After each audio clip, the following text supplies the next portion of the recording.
Ok, AEW Dynamite, chers fans de catch. J'adore parler d'AEW. J'adore parler d'AEW, pourquoi? Pas pour en dire du bien, j'adore en parler parce que c'est toujours un cas d'école. Il y a toujours énormément de choses à dire, à débattre.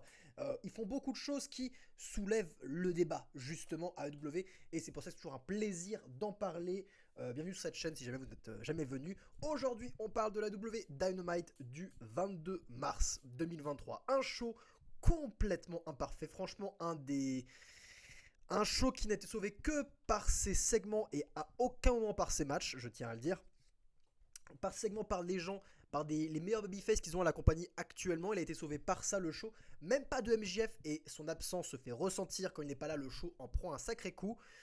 Mais allons-y, segment par segment, match par match. Commençons par le commencement. Et comme d'habitude, si vous suivez la WWE depuis début mars, vous savez par quoi Tony Khan aime commencer ses shows avec Orange Cassidy, l'attardé à poche, la personne que j'adore détester. Non, je n'adore pas le détester, je le déteste tout court. On a un six-man tag, Darby Allin et Sting, ainsi qu'Orange Cassidy affrontent le boucher, l'épée, équipe ça bien. Et quand je vous dis c'est sinon, la première chose qui m'est venue à l'esprit quand j'ai vu ce premier match, ce match d'ouverture, le match qui m'a donné envie de voir la suite du show, je me suis juste dit, mais qui en a quelque chose à foutre de ce match? Et vous savez pourquoi je me dis ça? Bah, faisons un constat des 6 lutteurs.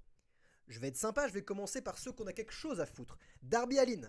Darby Allin, apparemment futur prétendant au titre mondial de MJF. Donc, dans l'eau, c'est le seul où je me dis, ok, ce match est pour lui. C'est lui qui a une véritable affiche, c'est lui qu'on va suivre. Darby Allin, futur projet, très charismatique, il fait quelques ventes, il inspire les plus jeunes.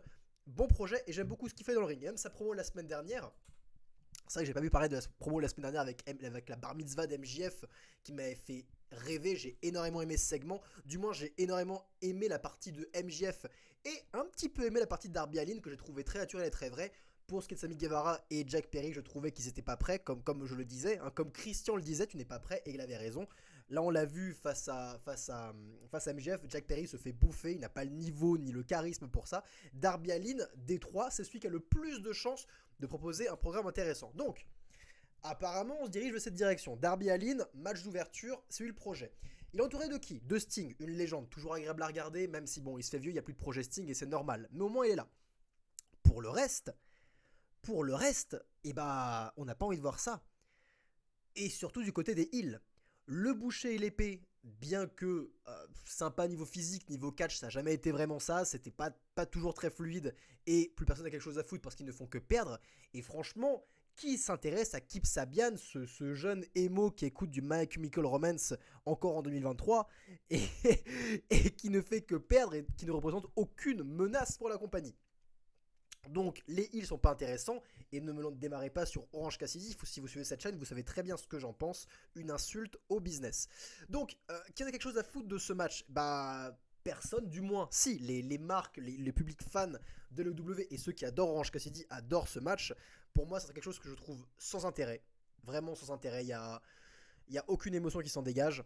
Il y a juste Sting qui a fait plaisir à Orange Cassidy. Alors, en copiant ses moves, on a vu Sting, la légende, reproduire les mouvements d'Orange Cassidy, ce qui animait la foule d'animaux de la WWE qui aime beaucoup Orange Cassidy.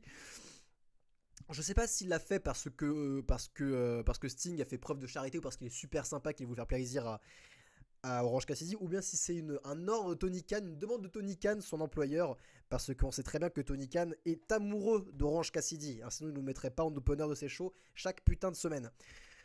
Alors que le projet, comme je disais, c'est Darby Allin, celui qui fait le pin final, c'est Sting. D'accord, bon bah super, du coup Darby Allin ne paraît pas grandi de ce match. À la fin, il regarde le panneau Double or Nothing comme quoi c'est là qu'il va avoir son futur rêve, mais il n'a rien fait de grandiose dans ce match, il n'a pas été forcément mis en avant.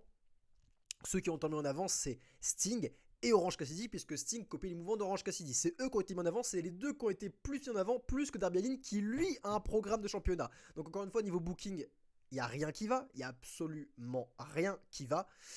Et juste pour finir, j'en ai juste marre de voir Cassidy ouvrir ce putain de show. Et si je vais pas résumer pourquoi je n'aime pas Cassidy, j'en ai parlé mille et une fois et je suis sûr que j'en aurai encore l'occasion d'en parler.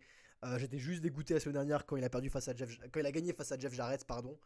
C'était qui n'a pas beaucoup de prise, enfin, c'était lamentable. Aucune émotion Bref, je n'aime pas Orange Cassidy. Je ne déteste Orange Cassidy même.